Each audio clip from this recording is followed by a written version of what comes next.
सीधी बात में आज हम बातचीत कर रहे हैं अम्मा जी से, यानी मेघना मलिक से। ये कलर्स वालों ने आपको एक रोल तो दे दिया। जब ढूंढा था आपको तो आपकी ये सब क्वालिटी पता थी उनको क्या? नहीं जी नहीं, देखिए ये मेरा पहला रोल नहीं है। मैं तकरीबन पिछले 10 साल से बॉम्बे में काम कर रही हूँ। 20-25 टेलीविजन प्रोजेक्ट्स कर चुकी हूँ। उससे पहले कोई 15-20 नाटक कर चुकी हूँ, कुछ फिल्में कर चुकी हूँ। तो लोग जानते थे तो बुलाया और भाई रंग चोखा तो अब चढ़ा ना। हाँ, वो ये है कि जो हिट है वो फिट है। जो हिट है फिट है, हाँ, तो वैसे भी है। तो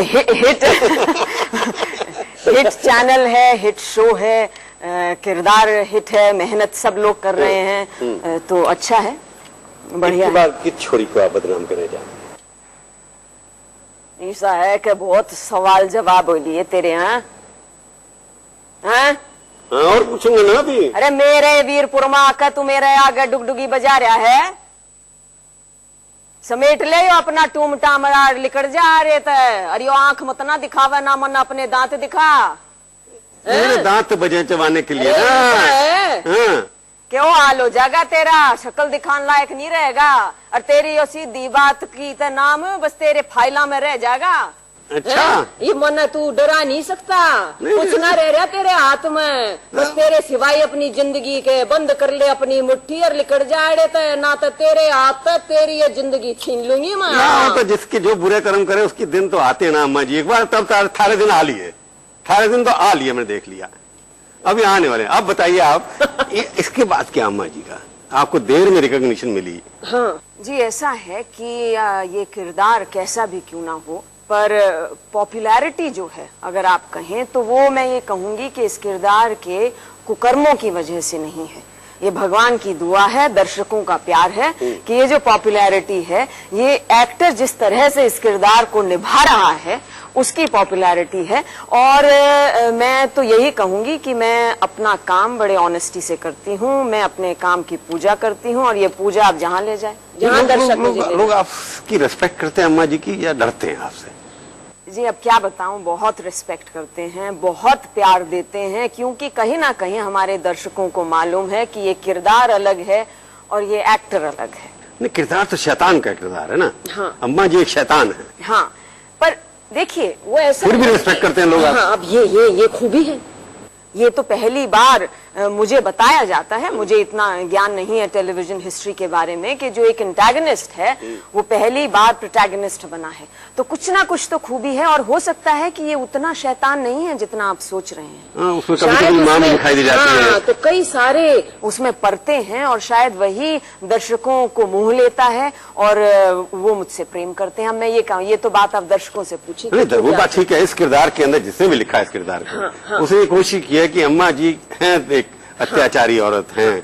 देखिए, अत्याचारी होने की वजह ये है कि जैसे मैंने कहा कि जो भी इसकी परिस्थितियां रही इस किरदार की, उसके हिसाब से ये उसके एक्शंस हैं जो उसको डिसाइड, मतलब उसको जो भी करती है वो उसकी वजह से। इस रोल में, अम्मा जी के रोल में माँ एक तो बेरहम माँ, अत्याचारी नेता, आप भ्रष्ट नेता भी हैं, सरपंच हैं, पैसे बनाती हैं करप्शन के माध्यम से। रीजन देखिए ये है कि एक ऐसी महिला जो कि पुरुष प्रधान समाज में अपना साम्राज्य कायम किए हुए है, और वो जानती है कि जो पावर है, हाँ, one can get through the barrel of a gun. She believes in it and she loves her power. और जहां पावर जहां जाएगी, जहां जिसको भी छुएगी, वो उसको पल्यूट और करप्ट तो करेगी। ये तो सच्चाई। जिन पॉलिटिशियन ने अपोज किया इस रोल को, मैं कह रहा हूँ कि फिल्म की आपने औरतों को बदनाम करने की कोशिश की थी, उसके बाद आपने चलाना शुरू, कलर्स ने चलाना शुरू किया। हाँ, ये तो औरतों को सुधारने के लिए, उनके राइट्स के लिए है। हाँ। परंतु ये जो पुरुष प्रधान जो बात आपने की, हाँ, कि इस तरह के सीरियल जो सोसाइटी को मार्गदर्शन करते हैं,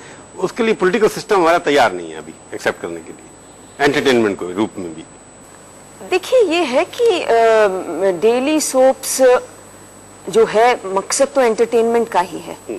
और ये मैं जरूर कहूंगी कि अगर लोगों को जहां भी आपत्ति हुई है या जहां भी उनको कहीं सेंसिटिव इशू लगा है, तो हमारे कहानीकारों ने या क्रिएटिव्स ने उस पर तवज्जो या उस पर ध्यान दी है और उसके हिसाब से उन्होंने अब ये है कि वो उसमें समझ क्या रही है, उसमें मैं नहीं जाना चाहूंगी, उसमें मेरा दखल नहीं है, वो सही नहीं रहेगा। मैं तो किरदार निभा रही हूँ, मुझे जो जो पंक्तियां दी जाएंगी, जो जो सीन सामने आएगा, पर मैं इतना जरूर कहूंगी अपने दर्शकों से भी और आपसे भी कि कहानी सिर्फ यहीं खत्म नहीं होती है। कहानी में अलग अलग विचार हैं जो समय समय पर किसी का पलड़ा भारी होता है, कहीं किसी को दबाया जाता है, तो वो कहानी है और वो कहानी ऐसे ही चलती रहती है।